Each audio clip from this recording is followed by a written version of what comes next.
Joko, pemuda miskin yang nekat pesugihan di Gunung Kemukus demi cintanya. Harta melimpah, tapi satu persatu nyawa melayang.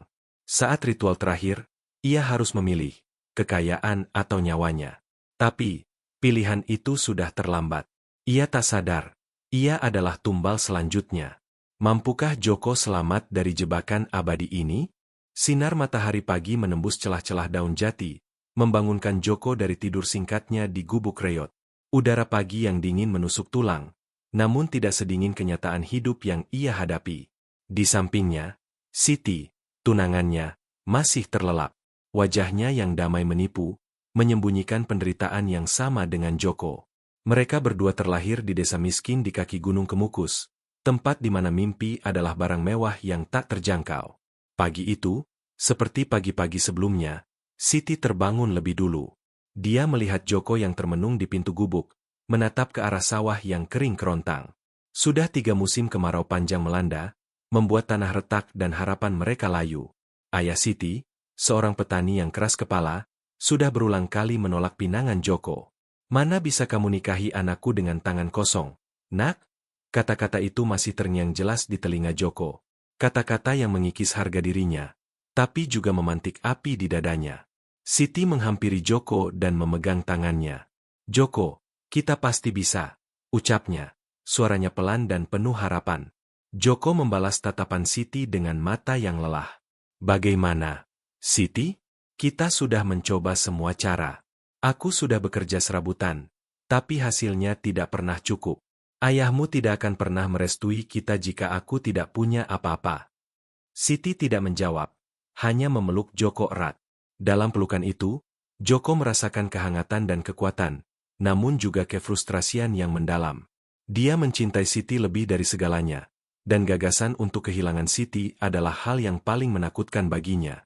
Tiba-tiba, dari kejauhan, terdengar suara Mbah Karso, seorang tetua desa yang dikenal suka bercerita. Dia sedang berkumpul dengan beberapa pria lain di bawah pohon beringin tua. Obrolan mereka terdengar samar, namun ada satu kata yang tertangkap jelas oleh telinga Joko, "Kemukus." Joko melepaskan pelukan Siti dan berjalan mendekat ke arah Mbah Karso. "Ada apa, Mbah?"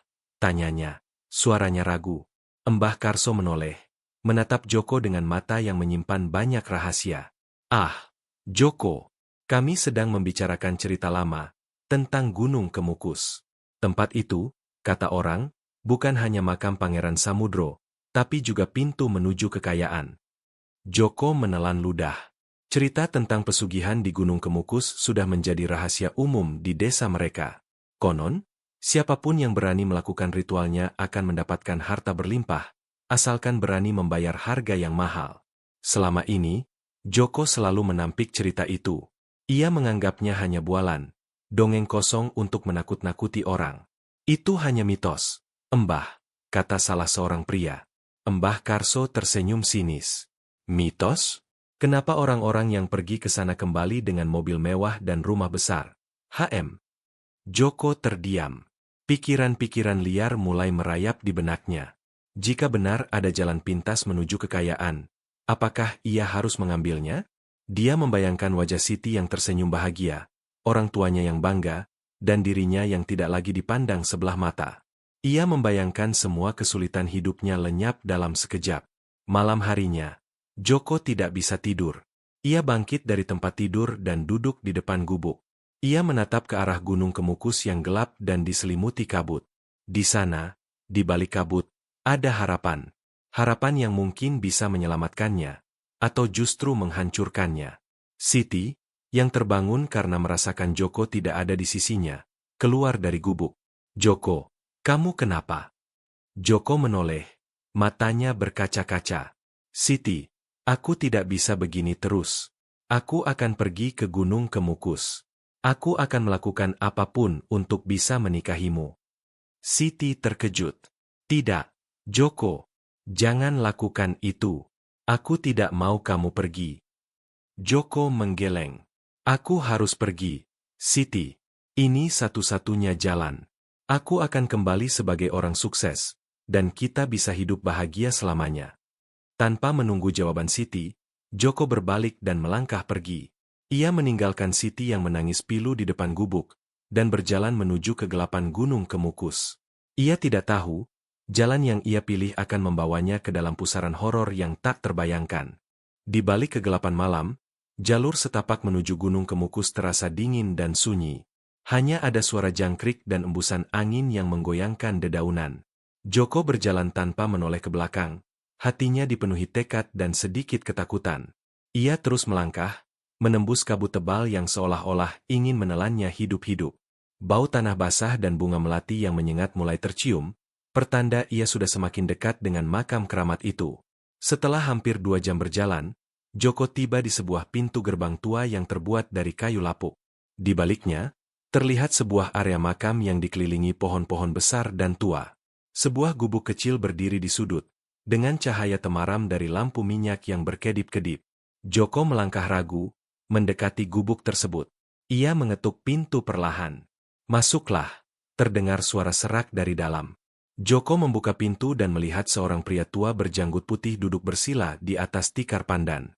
Matanya yang tajam menatap Joko lekat-lekat. Itulah Mbah Wiro, juru kunci makam Pangeran Samudro yang terkenal. Udara di dalam gubuk terasa pengap dan berat, dipenuhi aroma dupa dan kemenyan. "Aku tahu kenapa kamu datang," ucap Mbah Wiro tanpa basa-basi. Cinta dan kemiskinan, dua hal yang sering membawa orang ke tempat ini. Joko terkejut. Ia merasa Mbah Wiro bisa membaca pikirannya. "Benar, Mbah," jawab Joko. Suaranya bergetar. "Saya datang untuk meminta kekayaan. Saya ingin menikahi wanita yang saya cintai." Mbah Wiro mengangguk perlahan. "Jalan menuju kekayaan di sini berbeda. Kau harus menukar sebagian dari dirimu. Bukan nyawa, tapi kehormatanmu." Mbah Wiro kemudian menjelaskan syarat pesugihan yang harus dijalankan. Joko harus melakukan hubungan intim dengan 7 pasangan berbeda dalam 7 kali ritual. Setiap ritual harus dilakukan pada malam Jumat Pon, di dekat makam Pangeran Samudro. 7 ritual, 7 Jumat Pon, dan 7 pasangan yang berbeda. Setiap pasangan adalah kunci yang akan membuka pintu rezeki. Joko mendengarkan dengan saksama. Hatinya bergejolak. Ia merasa jijik dengan syarat yang diajukan, namun di sisi lain, ia melihat harapan. Ia membayangkan wajah Siti, dan keraguan itu perlahan sirna. "Bagaimana saya bisa menemukan pasangan itu, Mbah?" tanya Joko. Mbah Wiro tersenyum tipis. "Mereka akan datang sendiri, mencari jalan yang sama sepertimu. Makam ini menarik mereka yang memiliki hasrat dan ambisi yang kuat." Tiba-tiba, dari kegelapan, muncul seorang wanita muda yang berpakaian rapi, terlihat seperti orang kota. Ia berjalan anggun mendekati gubuk Mbah Wiro. "Mbah, saya datang," katanya. Suaranya lembut. Mbah Wiro hanya mengangguk ke arahnya dan wanita itu kemudian menatap Joko. "Dia adalah pasangan pertamamu," bisik Mbah Wiro. Jantung Joko berdebar kencang. Ia menelan ludah. Ia sudah berada di titik tidak bisa kembali. Malam itu, di bawah rembulan yang tertutup awan, Joko melakukan ritual pertamanya. Ia tidak merasakan apa-apa, kecuali rasa bersalah yang menusuk-nusuk hatinya. Ia membayangkan wajah Siti. Namun, saat ia berhasil menyelesaikan ritual, ia merasa tubuhnya ditarik oleh kekuatan yang tak kasat mata. "Tunggu, Mbah!" Joko berseru, merasa ada yang salah. Mbah Wiro hanya tertawa kecil. "Jangan khawatir, Joko. Itu hanya Pangeran Samudro yang memberikan berkahnya. Mulai sekarang, rezeki akan datang dengan sendirinya." Benar saja, saat Joko kembali ke desa keesokan harinya, ia menemukan sebuah karung goni berisi uang yang tergeletak di depan gubuknya. Mata Joko terbelalak tak percaya. Uang itu jumlahnya jauh lebih banyak dari apa yang ia bayangkan. Ia langsung teringat pada Siti. Kekayaan yang ia dambakan akhirnya datang, tapi harganya jauh lebih mahal dari yang ia kira. Ia menjual sebagian uang itu dan membeli berbagai macam kebutuhan, dan memberikannya pada Siti dan keluarganya. Saat Siti bertanya dari mana uang itu berasal, Joko hanya bisa tersenyum masam dan berkata, "Ini rezeki dari Tuhan." Namun, di dalam lubuk hatinya, Joko tahu, 7 Jumat Pon, 7 pasangan, dan sebuah janji dengan kegelapan baru saja dimulai. Ia tidak menyadari, setiap ritual yang ia lakukan bukan hanya memberinya kekayaan, tetapi juga mengikatnya pada sebuah rantai gaib yang akan membawanya ke jurang kehancuran. Uang dari karung goni itu mengubah hidup Joko dalam sekejap. Ia membeli motor tua, memperbaiki rumah orang tuanya yang hampir roboh, dan membelikan Siti berbagai perhiasan dan pakaian baru. Siti dan orang tuanya merasa sangat bahagia. Mereka tidak pernah membayangkan bisa hidup senyaman ini. Namun, di tengah kebahagiaan itu, ada sesuatu yang mengganjal hati Siti. Joko menjadi lebih pendiam dan sering kali melamun. Ketika Siti bertanya, Joko selalu menjawabnya dengan senyum tipis yang tidak sampai ke mata. 1 bulan berlalu, dan malam Jumat Pon berikutnya tiba. Joko kembali ke Gunung Kemukus. Ia tidak lagi merasa takut seperti sebelumnya. Bayang-bayang uang dan kekayaan telah membutakannya. Kali ini, ia bertemu dengan seorang wanita paruh baya yang terlihat gelisah. Wanita itu menceritakan bahwa suaminya sedang sakit keras dan ia membutuhkan uang untuk pengobatan. Joko tidak peduli. Ia hanya memikirkan tujuannya. Ritual kedua pun terlaksana. Setelah ritual kedua, kekayaan Joko semakin berlimpah. Ia mendirikan warung kecil di pinggir jalan raya, menjual barang-barang kebutuhan pokok. Tak lama kemudian, warungnya berkembang pesat. Ia bisa mempekerjakan beberapa orang dari desa, termasuk tetangganya. Joko berubah menjadi sosok yang disegani di desanya. Orang-orang memanggilnya Pak Haji, meskipun ia belum pernah pergi haji. Namun, di balik semua kesuksesan itu, Joko mulai dihantui oleh mimpi-mimpi buruk. Ia seringkali bermimpi dikejar oleh wanita parubaya itu. Wajahnya pucat dan matanya dipenuhi dendam. Dalam mimpinya, wanita itu terus berteriak, "Kau mengambilnya, Joko, kau mengambil nyawaku." Joko terbangun dengan keringat dingin. Jantungnya berdebar kencang. Ia mencoba menenangkan diri, meyakinkan dirinya bahwa itu hanya mimpi. Tapi, semakin ia mencoba melupakannya, semakin sering mimpi itu datang. Di tengah hari, saat sedang menghitung uang hasil penjualan di warungnya, Joko mendengar bisikan-bisikan aneh. Bisikan-bisikan itu terdengar seperti gumaman dan tangisan, datang dari arah yang tidak jelas. Joko menoleh ke sana kemari, mencari sumber suara, tetapi tidak menemukan apa-apa. Siti, yang kebetulan sedang membawakan teh untuk Joko, melihat wajah suaminya yang pucat. "Joko, kamu kenapa? Kamu terlihat tidak sehat." Joko memaksakan senyum. "Aku baik-baik saja, Siti. Mungkin aku hanya terlalu lelah." Siti tidak yakin. Ia bisa merasakan ada yang tidak beres dengan Joko. Suaminya yang dulu periang dan penuh canda, kini berubah menjadi pribadi yang tertutup dan mudah marah. "Kamu sudah 3 kali bolak-balik ke Gunung Kemukus. Joko, sebenarnya ada apa?" tanya Siti dengan suara pelan. Joko terdiam. Ia tidak bisa menceritakan kebenaran kepada Siti. Ia tahu Siti tidak akan pernah bisa menerima apa yang telah ia lakukan. "Tidak ada apa-apa, Siti. Aku hanya pergi untuk berziarah, mendoakan Pangeran Samudro agar usahaku lancar," jawab Joko, berusaha meyakinkan Siti. Siti mengangguk, namun matanya masih menatap Joko dengan penuh kecurigaan. Ia merasa Joko menyembunyikan sesuatu yang besar. Ketika malam Jumat Pon berikutnya tiba, Joko kembali ke Gunung Kemukus. Kali ini, ia merasa lebih berani.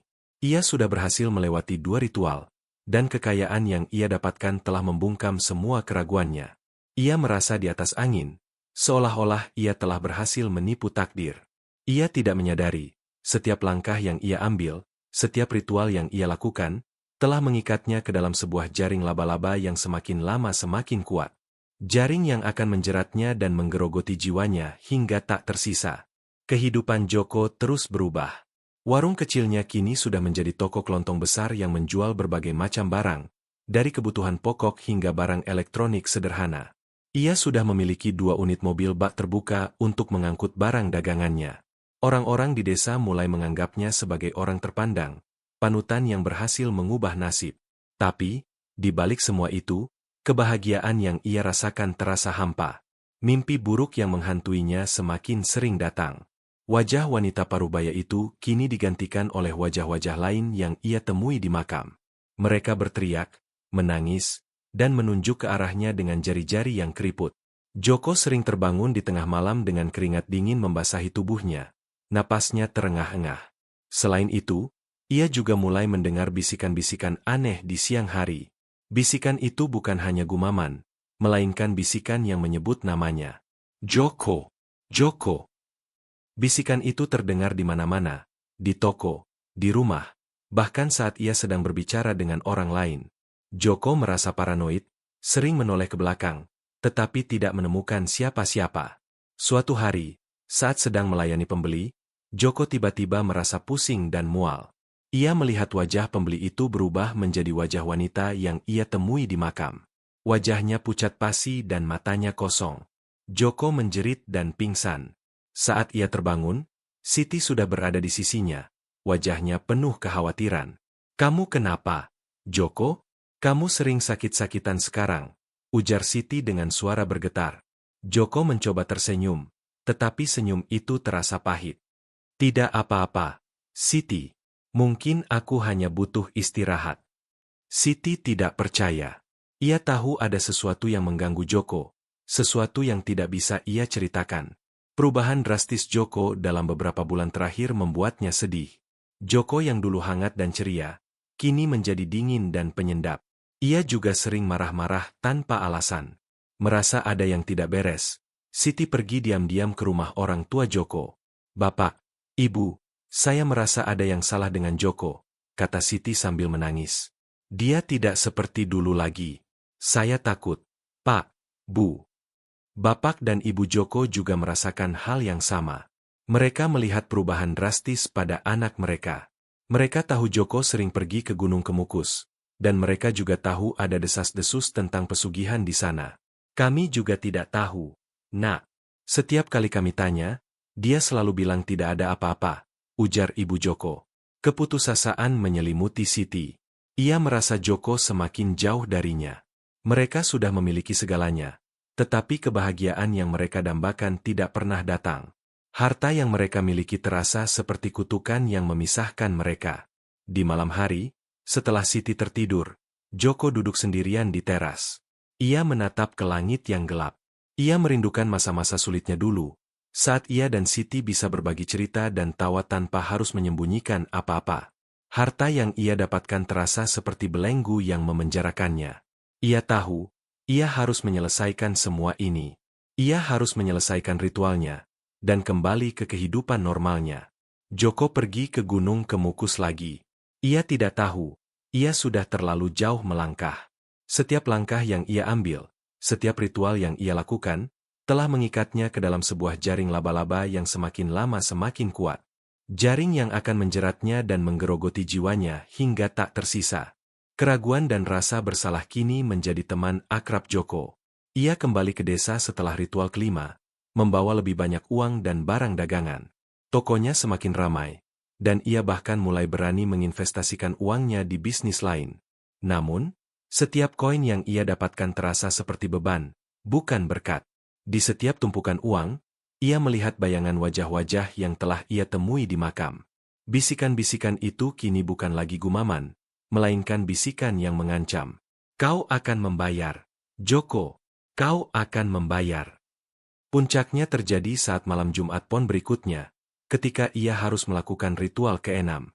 Ia kembali ke makam Pangeran Samudro dengan hati yang berat. Di sana, ia bertemu dengan seorang wanita muda yang tampak sangat ketakutan. Wajahnya pucat pasi, dan tangannya gemetar. Joko melihat bayangan Siti dalam diri wanita itu. Ia merasa mual dan ingin muntah. "Tolong jangan," bisik wanita itu. Air matanya menetes. "Saya hanya butuh uang untuk biaya operasi anak saya." Hati Joko mencelos. Ia tidak bisa melakukannya. Ia berbalik dan meninggalkan wanita itu sendirian. Ia berjalan kembali, membiarkan ritual itu tidak terlaksana. Ia merasa lelah, lelah dengan semua ini. Ia tidak ingin lagi menjadi boneka dari kekayaan. Ia hanya ingin hidup normal dengan Siti. Setibanya di rumah, ia melihat Siti sudah tertidur pulas. Joko memandangi wajah Siti, dan air matanya menetes. Ia menyadari betapa bodohnya ia. Ia telah mengorbankan segalanya demi uang, dan pada akhirnya, uang itu hanya membuatnya kehilangan jati diri dan hampir kehilangan Siti. Keesokan harinya, Joko membuat keputusan. Ia akan menghentikan semua ini. Ia akan melepaskan kekayaannya, kembali menjadi Joko yang dulu, dan hidup sederhana bersama Siti. Ia mulai menjual semua asetnya, termasuk toko besarnya. Orang-orang di desa merasa aneh, tetapi Joko tidak peduli. Ia hanya ingin melepaskan beban yang ia pikul. Saat ia sedang membereskan barang-barang di tokonya, ia tiba-tiba merasakan hawa dingin yang menusuk. Bisikan-bisikan aneh itu kembali datang. Kali ini, bisikan itu terdengar seperti suara Mbah Wiro. Kau tidak bisa berhenti, Joko. Kau telah mengikat janji dengan Pangeran Samudro. Jika kau berhenti, ia akan mengambil lebih dari yang ia berikan. Joko mengabaikan bisikan itu. Ia terus membereskan barang-barangnya. Namun, saat ia mengangkat sebuah kotak, ia melihat sebuah kertas kecil di dalamnya. Kertas itu bertuliskan, 7 ritual, 7 Jumat Pon. Tulisannya dibuat dengan tinta merah, dan terlihat seperti darah. Joko terkejut. Ia merasa ada yang salah. Ia merasa ada kekuatan gaib yang menahannya, yang tidak ingin ia pergi. Ia melihat ke sekeliling, dan merasa ada bayangan-bayangan yang mengawasinya. Ia merasa takut, dan untuk pertama kalinya, ia meragukan keputusannya. Ia telah mencoba mengakhiri semua ini, tapi kini ia sadar bahwa ia telah melangkah terlalu jauh. Ia telah menjual jiwanya, dan tidak ada jalan untuk kembali. Joko berdiri terpaku di tengah tokonya. Gemetar. Kertas bertuliskan darah itu jatuh dari tangannya. Bisikan-bisikan Mbah Wiro semakin jelas, berputar-putar di kepalanya bagaikan lebah yang siap menyengat. Kau tidak bisa berhenti, Joko. Kau sudah terikat. Suara itu bukan lagi bisikan, melainkan raungan yang menggema di telinganya. Joko melihat ke arah jendela, dan di sana, ia melihat bayangan Mbah Wiro berdiri di luar, tersenyum sinis. Joko mengusap matanya, dan bayangan itu menghilang. Tapi rasa takut itu tidak hilang. Ia merasa seperti ada ratusan mata yang mengawasinya, menunggu saat ia lengah. Ia tidak bisa lari. Ia tidak bisa kembali. Ia terperangkap. Ia menyadari, kekayaan yang ia dapatkan bukanlah berkat, melainkan kutukan. Setiap rupiah yang ia miliki adalah bagian dari jiwanya yang telah ia jual. Dan jiwa itu kini telah terbelenggu, menunggu untuk ditarik ke dalam kegelapan. Malam harinya, Joko tidak bisa tidur. Ia bangkit dari tempat tidur dan berjalan keluar rumah. Ia menatap ke arah Gunung Kemukus yang gelap dan misterius. Ia tahu, ia harus kembali ke sana. Ia harus menyelesaikan ritual yang tersisa. Ia harus memenuhi janjinya dengan Pangeran Samudro, atau ia akan kehilangan segalanya.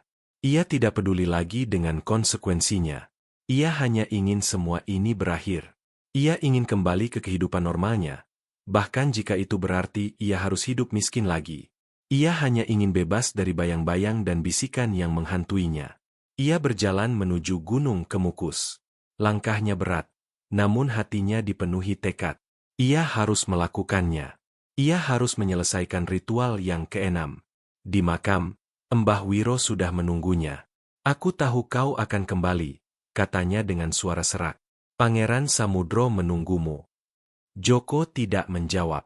Ia hanya menatap Mbah Wiro dengan mata kosong. Ia tidak lagi melihat Mbah Wiro sebagai manusia, melainkan sebagai perantara iblis. Malam itu, Joko melakukan ritual keenamnya. Pasangannya adalah seorang wanita muda yang cantik. Joko tidak peduli lagi. Ia hanya ingin menyelesaikan semua ini. Ia tidak memandang wajah wanita itu. Ia hanya memejamkan mata dan membayangkan wajah Siti. Setelah ritual selesai, Joko merasa tubuhnya lemas. Ia merasa seperti jiwanya terkuras habis. Ia tidak merasakan kebahagiaan, tidak merasakan apa-apa. Ia hanya merasakan kehampaan. Sekarang tinggal satu lagi, bisik Mbah Wiro. Satu lagi.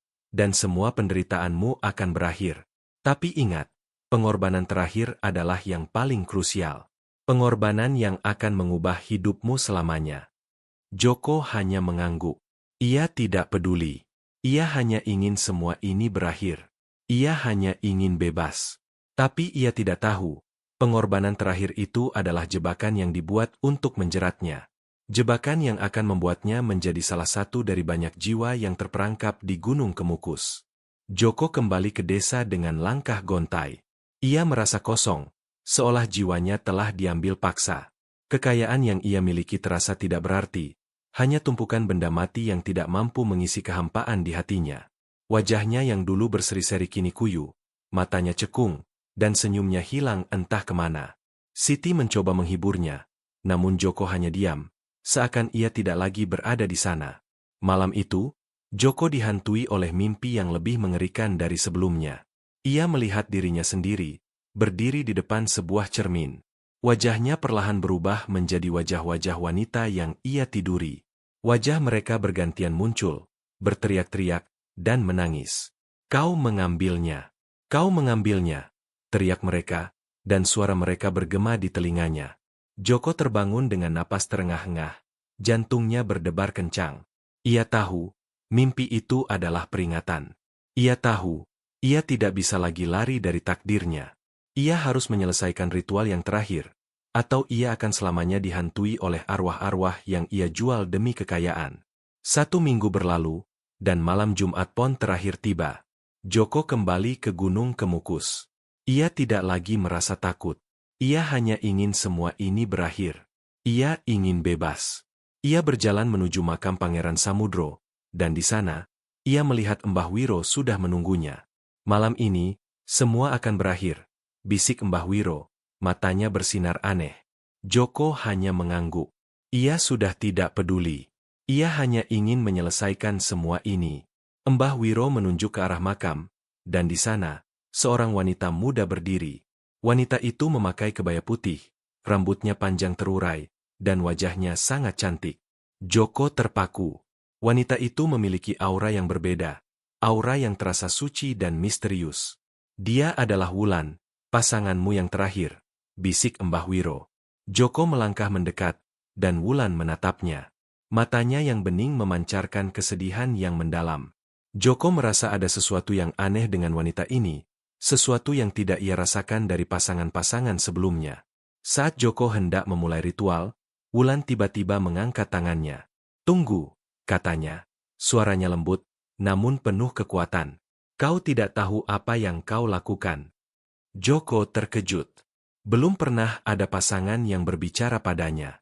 Mereka semua hanya diam dan pasrah.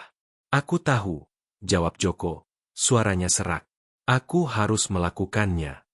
Wulan menggelengkan kepalanya. "Kau pikir kekayaan ini gratis? Kau pikir kau hanya menukarnya dengan kehormatanmu? Kau salah, Joko." Joko merasa bingung. "Apa maksudmu?" "Aku adalah arwah, Joko," bisik Wulan, dan wajahnya perlahan berubah. Wajahnya menjadi pucat pasi, dan matanya menjadi kosong. "Aku adalah salah satu dari banyak jiwa yang terperangkap di sini. Aku adalah salah satu dari mereka yang kau tiduri." Joko mundur, terkejut. Ia tidak percaya. "Ini tidak mungkin. Kau tidak sadar, Joko." Wulan melanjutkan, suaranya berubah menjadi serak. "Setiap kali kau melakukan ritual, kau bukan hanya berhubungan dengan manusia, kau berhubungan dengan arwah-arwah yang terperangkap di sini.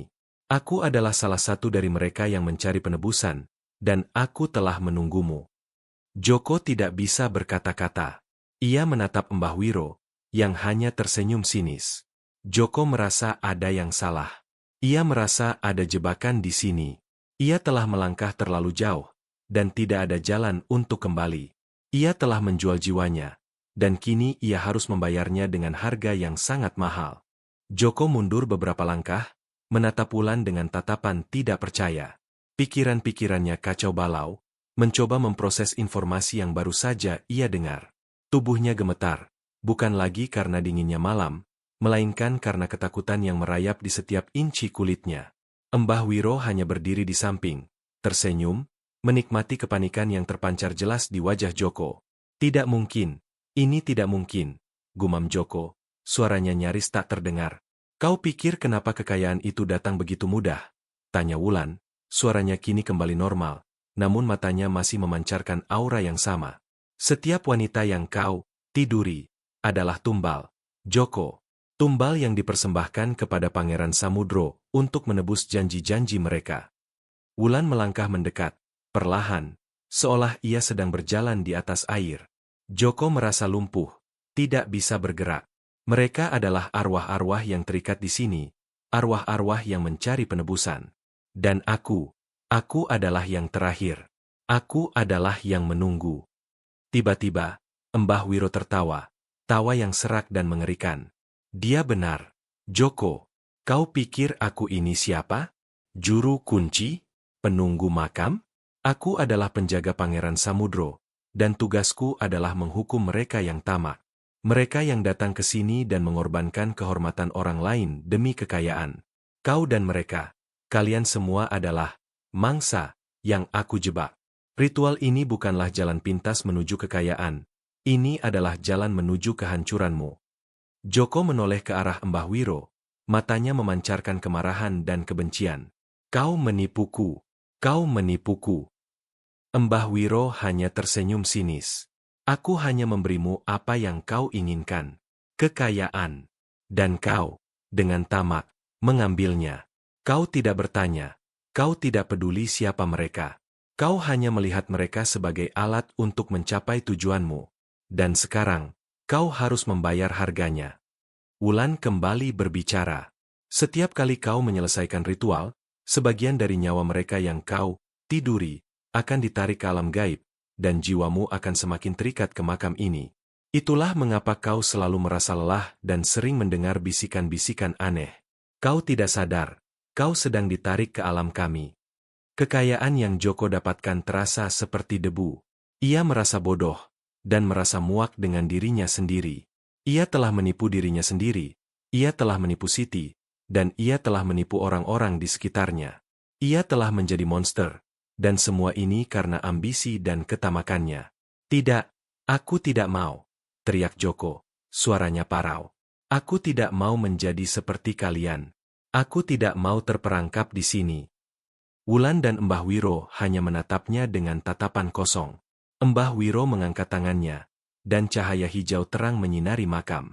Joko merasa tubuhnya ditarik, seolah ada kekuatan tak kasat mata yang mencoba membawanya ke dalam pusaran kegelapan. Ia berteriak, memohon, namun tidak ada yang bisa mendengarnya. Ia telah melangkah terlalu jauh, dan kini ia harus membayar harga dari setiap dosa yang telah ia perbuat. Tubuh Joko terasa melayang. Ia berteriak, memohon, namun suaranya seolah hilang di telan kegelapan. Ia melihat bayangan Wulan dan Mbah Wiro semakin menjauh, berubah menjadi sosok-sosok yang menjulang tinggi, mengawasinya dari kejauhan. Rasa takut yang luar biasa merasukinya, membuatnya ingin kembali ke masa lalu, ke saat ia masih seorang pemuda miskin yang hanya memiliki cinta dan harapan.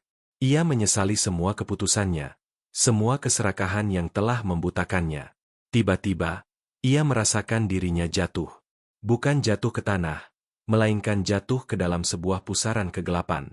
Ia berteriak, memohon kepada siapapun yang bisa mendengarnya. Tolong, tolong aku. Pusaran itu membawa Joko kembali ke hadapan Wulan dan Mbah Wiro. Kali ini, Wulan menatapnya dengan tatapan penuh iba. Joko, masih ada satu jalan untukmu, katanya. Suaranya lembut, namun menusuk. Kau bisa memilih. Joko mendongak, menatap Wulan. Memilih apa? Tanyanya. Suaranya parau. Tinggalkan semua kekayaanmu. Kembali ke kehidupanmu yang dulu. Jawab Wulan. Hidup miskin, tetapi jiwamu bebas. Pangeran Samudro akan melepaskanmu, dan kau bisa kembali ke Siti. Joko terdiam. Ia membayangkan kembali kehidupannya yang dulu. Hidup dalam kemiskinan, tanpa uang, tanpa harta. Ia membayangkan bagaimana ia dan Siti harus berjuang dari nol lagi. Namun, ia juga membayangkan dirinya bebas, tidak lagi dihantui oleh mimpi buruk dan bisikan-bisikan aneh. Ia membayangkan dirinya kembali menjadi Joko yang dulu, yang bisa mencintai Siti dengan tulus tanpa harus menutupi apapun. Atau, Wulan melanjutkan, kau bisa memilih untuk tetap kaya. Tapi kekayaan itu akan menjadi belenggu yang mengikatmu ke alam gaib. Kau akan menjadi salah satu dari kami, arwah yang terperangkap di sini, menunggu tumbal berikutnya. Joko menelan ludah. Ia melihat Mbah Wiro di samping Wulan, tersenyum sinis. Joko tahu, ini adalah pilihan terakhirnya. Pilihan yang akan menentukan nasibnya. Ia bisa memilih untuk hidup miskin dan bahagia, atau hidup kaya dan terkutuk. Joko melihat ke arah makam, ke arah kegelapan yang menunggunya. Ia memikirkan Siti, senyumnya, cintanya. Ia tahu, Siti tidak akan pernah bahagia dengan kekayaan yang ia dapatkan dari pesugihan. Siti hanya ingin ia kembali. Joko mengangkat kepalanya, menatap Wulan. Aku. Namun, sebelum ia sempat berbicara, Mbah Wiro tertawa. Pilihanmu sudah terlambat. Joko, kau sudah memilih. Joko terkejut. Apa maksudmu? Mbah Wiro hanya tersenyum. Kau sudah terikat dengan Pangeran Samudro. Kau pikir kau bisa lari dari janji yang telah kau buat? Tidak ada jalan untuk kembali. Kau adalah milik kami sekarang. Tiba-tiba, tubuh Joko terasa ditarik kembali. Ia menjerit, memohon. Namun, ia tidak bisa melawan kekuatan yang menariknya. Ia merasa tubuhnya larut, berubah menjadi kabut, dan kemudian menghilang. Ia tahu, ia telah membuat pilihan yang salah.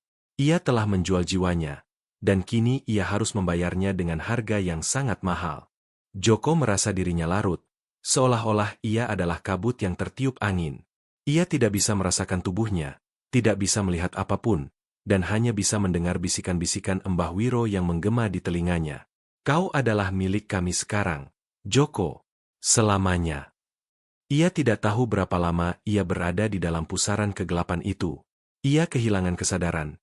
Dan saat ia membuka matanya, ia berada di tempat yang sama saat ia berada di puncak makam. Namun, kali ini, makam itu terlihat berbeda. Tidak ada lagi gubuk Mbah Wiro, tidak ada lagi cahaya dari rembulan, dan tidak ada lagi suara-suara yang akrab. Yang ada hanya kegelapan yang pekat, dan bau tanah basah yang menusuk hidungnya. Joko mencoba bangkit, namun ia tidak bisa. Ia merasa tubuhnya berat. Seolah-olah ada rantai tak kasat mata yang mengikatnya. Ia melihat ke bawah, dan ia menyadari ia tidak lagi memakai pakaiannya. Ia memakai kain putih, kain yang biasa digunakan untuk membungkus jenazah.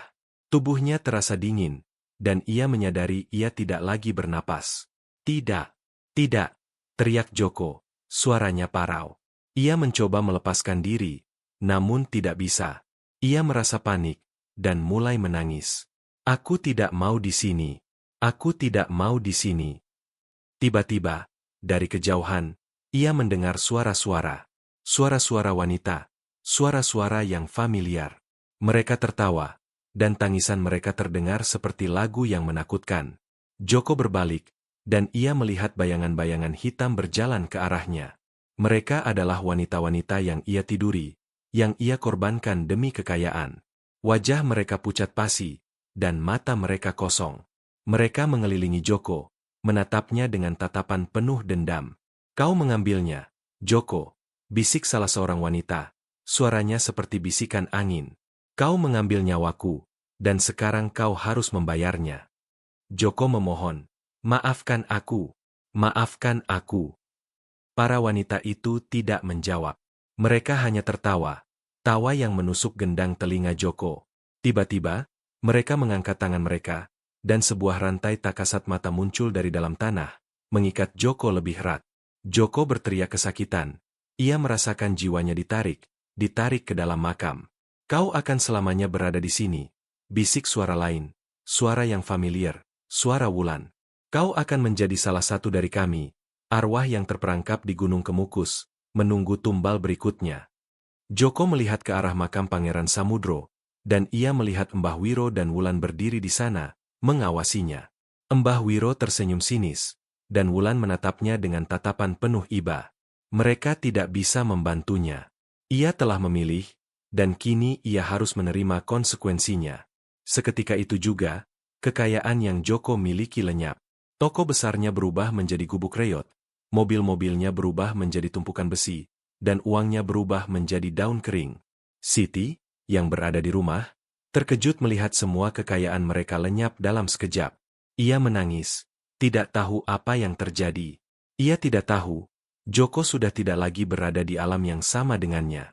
Joko sudah terperangkap, dan tidak ada jalan untuk kembali. Gelap, dingin. Joko tidak tahu berapa lama ia telah berada di sana. Waktu tidak lagi memiliki makna. Ia tidak lagi merasakan lapar, haus, atau lelah. Ia hanya merasakan kehampaan yang tak berujung, dan penderitaan yang tak bertepi. Ia adalah arwah yang terperangkap di makam Pangeran Samudro.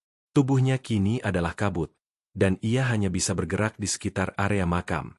Ia melihat bayangan-bayangan arwah lain, mereka juga seperti dirinya, terperangkap dan bergentayangan. Mereka semua adalah korban dari keserakahan, korban dari janji palsu pesugihan. Wajah-wajah mereka adalah wajah yang ia lihat dalam mimpinya, wajah-wajah yang ia tiduri demi kekayaan. Mereka tidak bisa berbicara, mereka hanya bisa mengeluarkan gumaman dan tangisan yang pilu. Suatu malam, Joko melihat sepasang kekasih datang ke makam. Mereka terlihat putus asa, wajah mereka dipenuhi keputusasaan. Joko tahu, mereka datang untuk mencari kekayaan, seperti dirinya dulu. Joko ingin berteriak, ingin memperingatkan mereka. Jangan lakukan, jangan, ini semua jebakan. Namun, ia tidak bisa. Ia hanya bisa mengeluarkan gumaman yang tak terdengar. Tiba-tiba, Mbah Wiro muncul. Ia tersenyum sinis, dan melangkah mendekati sepasang kekasih itu. Mbah Wiro menjelaskan tentang pesugihan, tentang ritual, tentang kekayaan yang akan datang. Pasangan itu mendengarkan, mata mereka berbinar-binar. Joko melihat dirinya sendiri di dalam diri mereka, melihat bagaimana ia dulu begitu buta oleh ambisi. Ia melihat Wulan muncul, berdiri di dekat makam. Wulan menatap Joko, matanya penuh kesedihan. Ia tahu, Joko tidak bisa berbuat apa-apa. Joko telah menjadi bagian dari kutukan, bagian dari siklus penderitaan yang tak berujung. Ia telah menjadi penunggu makam, bergentayangan dan menjadi pengingat bagi mereka yang ingin mengambil jalan pintas menuju kekayaan. Joko melihat dirinya di masa lalu, bagaimana ia berubah dari seorang pemuda miskin yang tulus mencintai Siti, menjadi monster yang haus kekayaan. Ia menyesali semuanya. Ia menyesali setiap langkah yang ia ambil, setiap keputusan yang ia buat. Ia menyesali setiap tetes darah yang ia tumpahkan demi kekayaan. Di kejauhan, ia melihat Siti. Siti sudah menikah dengan pria lain, hidup bahagia, meskipun sederhana. Joko merasa sedih, namun juga bahagia. Setidaknya, Siti bisa bahagia, meskipun tanpanya. Ia tahu, ia tidak akan pernah bisa kembali ke Siti. Ia telah memilih jalan lain, jalan yang membawanya ke jurang kehancuran. Dan kini, ia berada di sini, terperangkap dalam kegelapan. Ia adalah tirai kemukus, arwah yang bergentayangan, menunggu korban berikutnya. Ia adalah pengingat bahwa kekayaan yang didapat dari jalan pintas tidak akan pernah membawa kebahagiaan, melainkan hanya penderitaan. Dan di akhir cerita ini, tidak ada yang menang. Hanya ada kekalahan, dan penyesalan yang abadi.